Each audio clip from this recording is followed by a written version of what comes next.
Welcome. This is the last lesson of our course. We have discussed also the process of negotiating the agreement, and so now we discuss main aspects about contract drafting. So it's really the last theme, last issue. The outline, some general consideration, contracts, meaning and characteristics, who should draft the contract, what could go wrong, so the possible problems, contract drafting and legal system, forms and structure of contracts. So some general consideration to start. The issue is how to translate the agreement into a formal contract. During the negotiating process, the parties have tried to reach common objectives, have agreed upon different aspects of the alliance, of the joint venture. Now all the decisions have to be translated into a formal contract. So what are the basic principles that should guide the drafting of the contracts? So the following sections are basically aimed to, first of all, highlighting the importance of having a formal written document. Even if it's important to say that there are some situations in which formal written documents, formal contracts, are not required by the parties of an agreement. For example, in the so-called industrial districts, small companies cooperate together,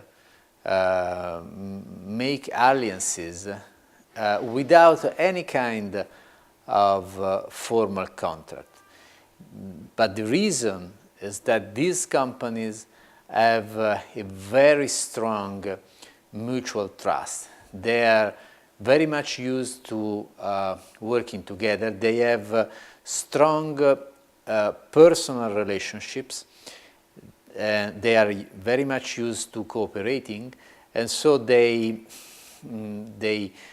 work together. They develop alliances they can develop alliances without contracts. Also, it's important to say that kind of alliances are mostly short-term alliances.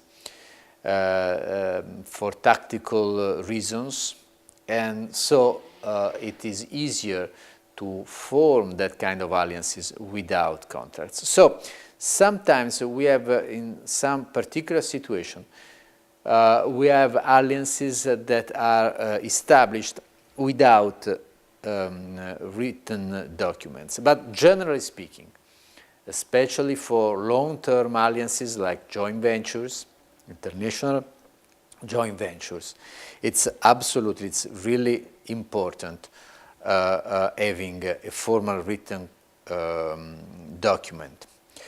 Also, we want to explain what a contract is as a legal instrument and its main characteristics, elaborating on possible approaches to structuring a contract, recalling the good practices that should apply to the drafting of contracts.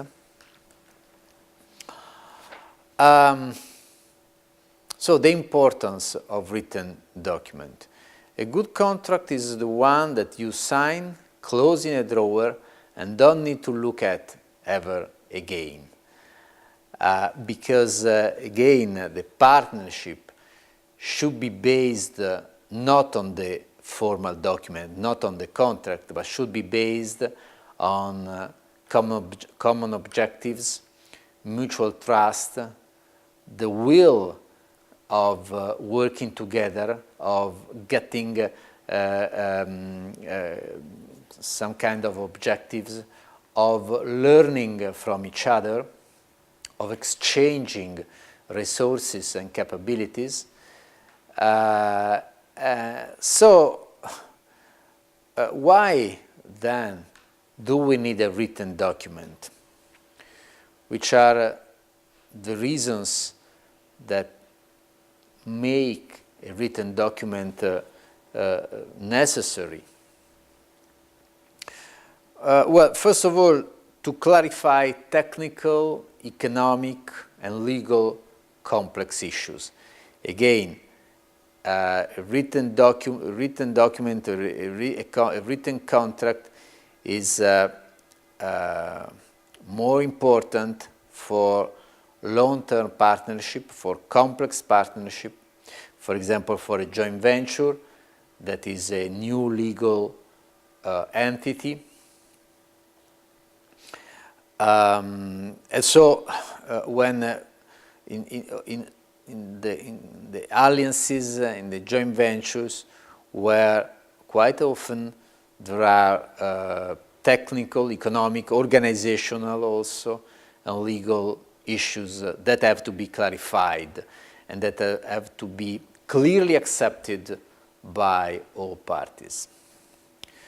Also, we need a written document to ensure the parties have the same understanding of the deal. And this is especially important again in international alliances, in alliances between parties that don't have the same maturity, the same level of capability of business experience. And so it is very important that especially the small companies involved in the partnership have a clear understanding of the deal, of the commitments, of the duties, and of the rights that each party has.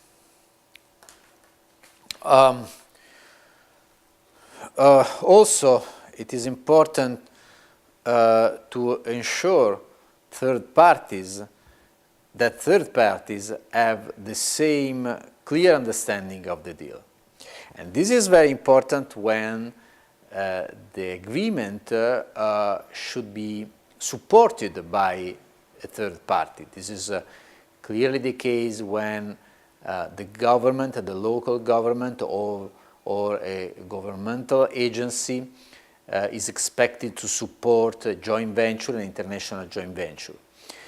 So it is very important to ensure that these third parties have a clear understanding of the characteristics of the deal and that can verify that the agreement, the characteristics of the alliance deserves, the alliance has the characteristics to deserve the support by the state or by public bodies. Also, a written document is relevant to have an objective interpretation of what has been negotiated and in case of problems, in order to solve the problems and to maintain the cooperation. Also, when the mutual trust, the personal relationships between the parties are very strong, probably we don't need a written document to solve problems. Probably the parties are used to finding a good solution, a good way to solve these problems. But in international agreements, and we know that in international agreements, parties are located in different countries. There is great physical distance. Of course, in order to solve problems, it is important to have a written document which is a written document in order to have an objective interpretation of what has been negotiated. So, what is a contract? So now, meaning and main characteristics of contracts. A contract is a legally binding agreement between two or more parties, creating both an obligation to do or refrain from doing something and assigning corresponding rights. So a contract is binding, is a legally binding agreement between different parties. A contract usually addresses itself to three key issues: the subject matter of the agreement, the business interests of the parties, and the legal or administrative provisions.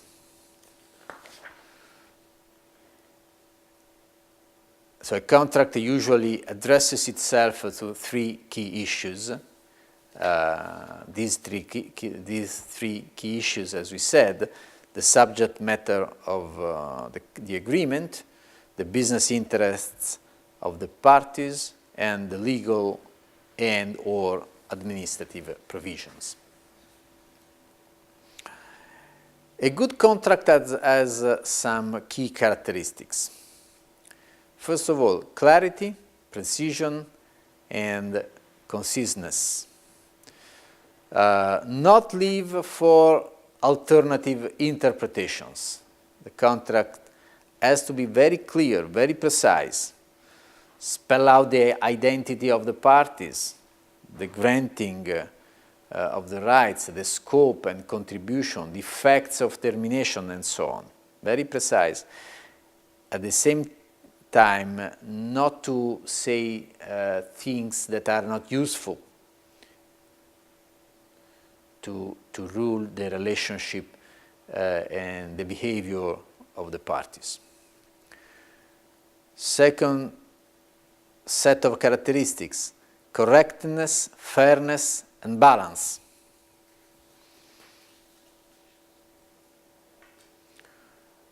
Also, homogeneity and completeness. The clauses should be consistent with each other and form a complete set, not a loose collection of clauses. Also, a good contract has to be tailored to a certain project. The contract should result from the specific negotiation process. So the contract should be tailored to the specific project that the parties want to develop together, in the case of an alliance, of course. We have some model forms of contracts, and international institutions and business associations have developed the model forms of contracts. And it is quite easy to find these model forms, but we have to understand the advantages, but also the disadvantages of these model forms of contracts. The pros, the advantages. Of course, we have usually in these model forms guiding tools in their checklist of clauses and in their content and drafting. So these model forms can be considered can be considered as a guiding tools in their checklist and clauses. These model forms can also be considered as a benchmark. So, as a benchmark, they can be used to make different points of views converge. Also, we have to consider the cons, the disadvantages. First, parties need to be prepared to negotiate and draft contracts by themselves.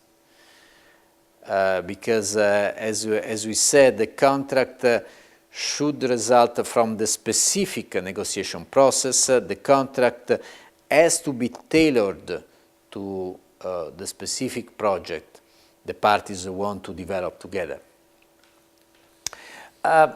It's clear that if one of the party is weak, if one of the party has not good experience of international alliances, is not very good in negotiating, has not people for the negotiating team and so on, it's better to have a model forms. But generally speaking, parties need to be prepared to negotiate and draft contracts by themselves. Also, we have to consider that each contract is unique, so a standard model requires substantial modification. Parties could start from a model form of contracts developed by an international institution or by some recognized business association, can start from this model form, but that have to adapt that model form to the specific needs, to the specific condition of the negotiation. So a standard model requires always substantial modification. Adapting general clauses might be more difficult than writing them ex novo. So it's true, we could start from a model form and then adapt considering the specific condition. But in the professional practice, quite often it is evident that it's better writing a general clause and also specific clauses ex novo. It is easier and more effective than adapting some standard clause. Who should draft the clause? Who should draft the contract? The foreign partner or the local one? This is the key question. In practice, it is the foreign partner who more often submits its draft to the local one. But it is important to say it does not need to be so. So more often it is the foreign partner who submits the draft of the contract, simply because usually the foreign partner has more international experience in contracting, in drafting contracts, and in developing alliances. It does not need to be so. So the local partner, we mean local companies which are smaller or which are located in developing countries or emerging countries. Local companies could submit their draft to the international companies if they have the competencies, or maybe if they are supported by governmental agencies that help the local company to prepare the draft of the contract that can be submitted to the international partner.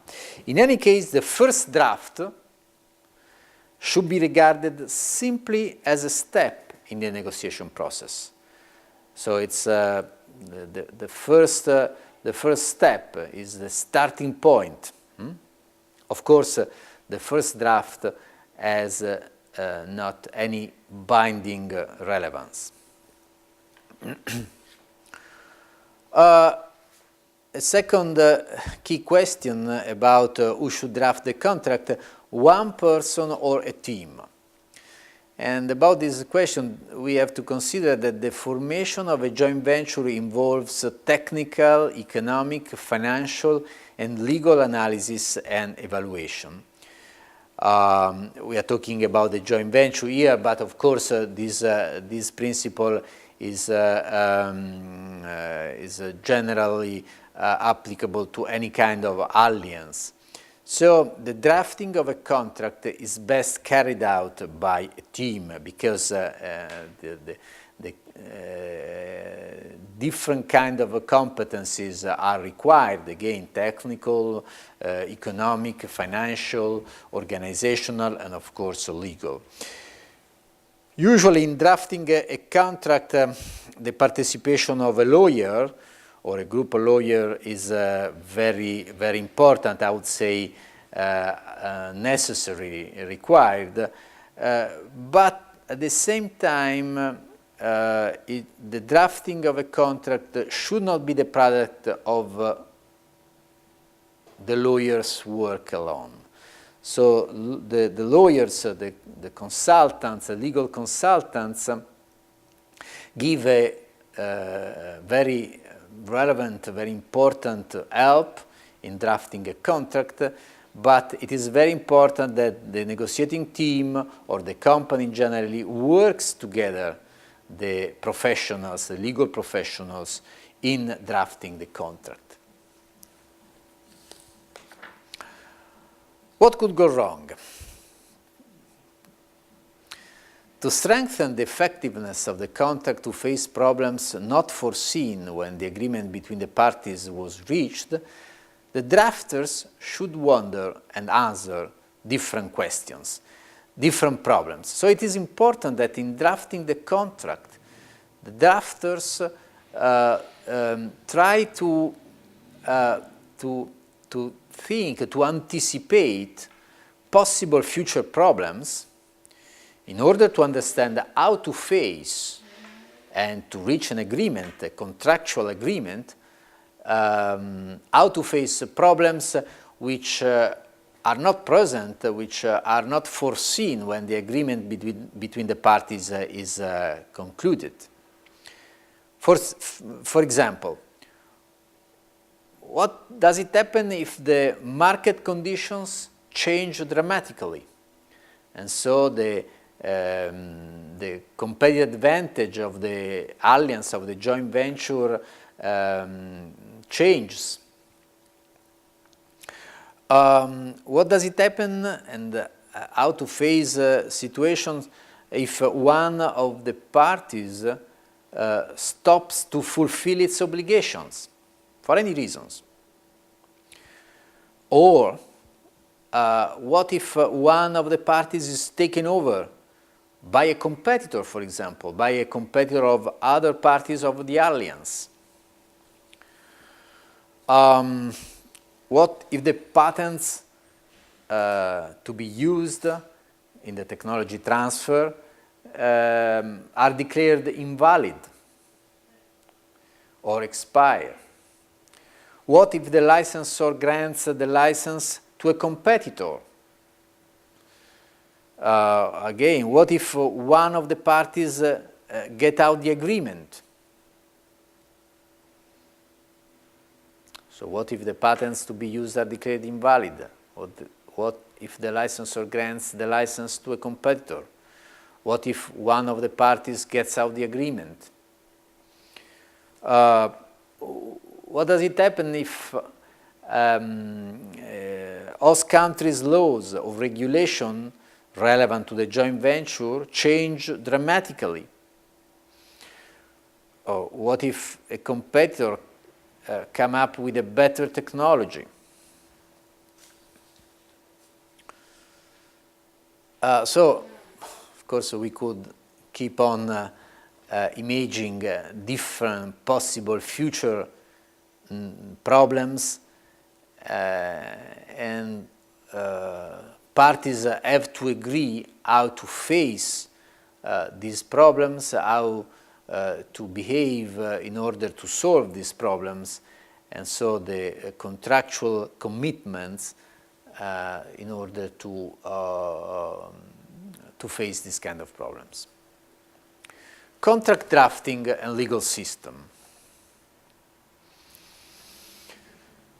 Regarding international business, there are two main legal systems, the so-called common law system and the civil law system.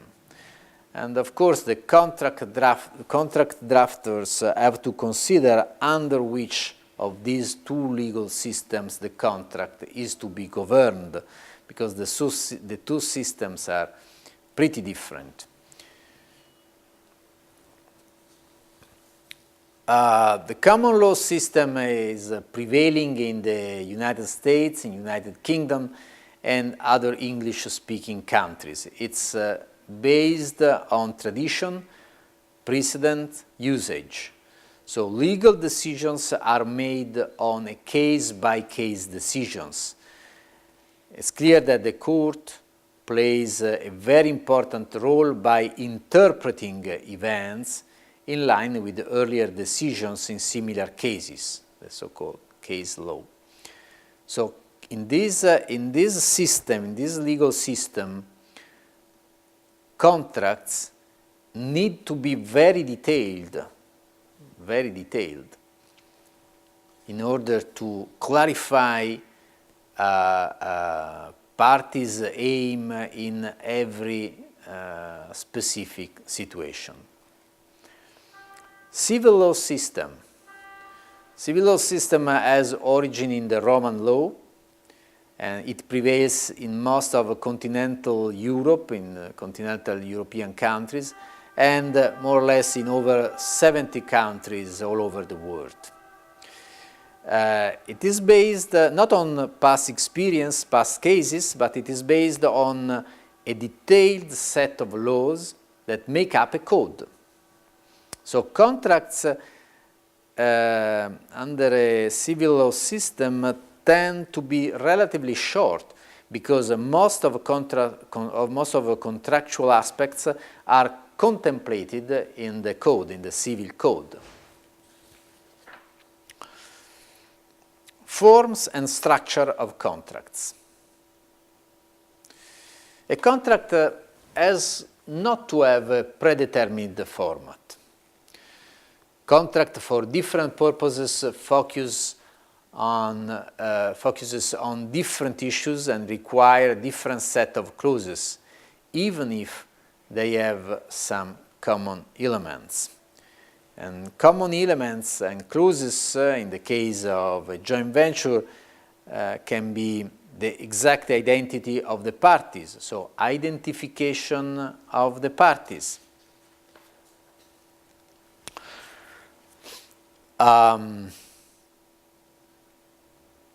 So common elements and clauses in the case of a joint venture. A subject matter of the contract, the purpose. When the agreement comes into full force and effect, the effective data of the agreement. These are different typical common clauses in the case of a joint venture, in the case of the contract for a joint venture. The whereas clauses. Definition. Keywords that will have a broad impact on the agreement. So the definition of keywords, of key concepts that have a broad impact in the agreement. term or duration of the agreement, the obligations which are common to the parties, and the obligations of each party, best efforts. So when parties don't want to make a binding commitment, but they accept and they agree on these best efforts to reach some objectives or to do some activity. Termination of the agreements, so reasons and conditions to terminate the agreement.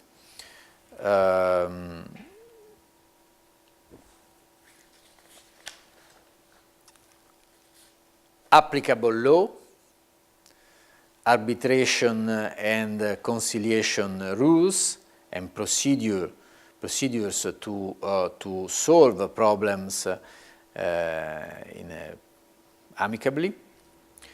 Change of control, when one party is taken over by a competitor, by another company, or merge with a third party. Force majeure, acts of God, war, terrorism, and so on. Okay, so some final consideration about our course. This course has discussed the broad theme of alliances and has focused on joint ventures, but on alliances. One very important point: alliances, joint ventures, cooperation, generally speaking, is probably one of the most relevant characteristics of business today and probably in the future, especially international alliances. One of the most relevant consequences of globalization is the huge development of international alliances. Up to 10-15 years ago, most part of these alliances regarded mostly companies in developed countries, while while now alliances between companies in developed countries and in emerging economies or or developing economies are very much widespread and are very relevant for the development of international networks. International networks is an organizational model which is very much widespread and which characterize the international development of huge international groups, but also characterize the international development of medium-sized companies and also of some small-sized companies, which more and more become international, not only by exporting, but also by investing abroad, by developing alliances with foreign partners. So in the first part of our course, we studied the globalization, the development of, how companies go abroad and develop an international position. We focused on export, direct and indirect. We focused on different kinds of alliances, and also we studied foreign direct investments, and we compared the advantages and disadvantages of these different ways to enter in foreign markets. the second part, we focused on alliances and joint ventures, and we focused on alliances on international alliances between companies in developed countries and companies in emerging countries and developing countries.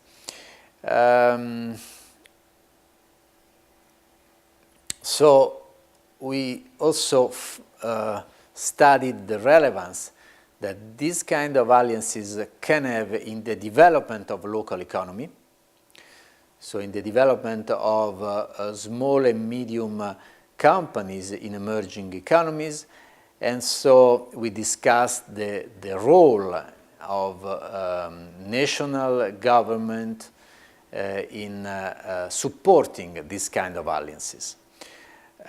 Also about that, we have relevant, significant experiences in some Asian countries, in China, Singapore, Malaysia, Korea, which show these experiences show very successful stories about how national government supported and helped the development of that economies through international alliances.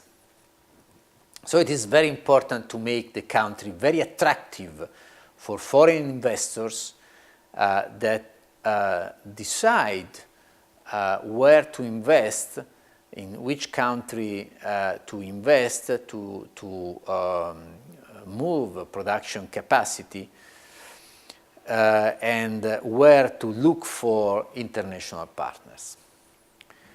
After that, we focused on the negotiation process. I mean, how to reach the agreement, the characteristics of a successful agreement.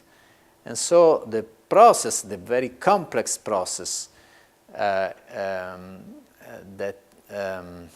is required to reach the agreements, and all the conditions, the contents that have to be faced. And I think that the key issue, the key principle is to have a positive attitude, a really cooperative attitude to business, and so to look partners not to exploit short-term advantages, but with the idea, with the aim to reach objectives, to reach good performance together with our international partner. Of course, the agreement usually needs to be transferred into a formal contract, and so this last lesson was about the characteristics of a formal contract and the contents, some general basic consideration about the contract. Thank you very much.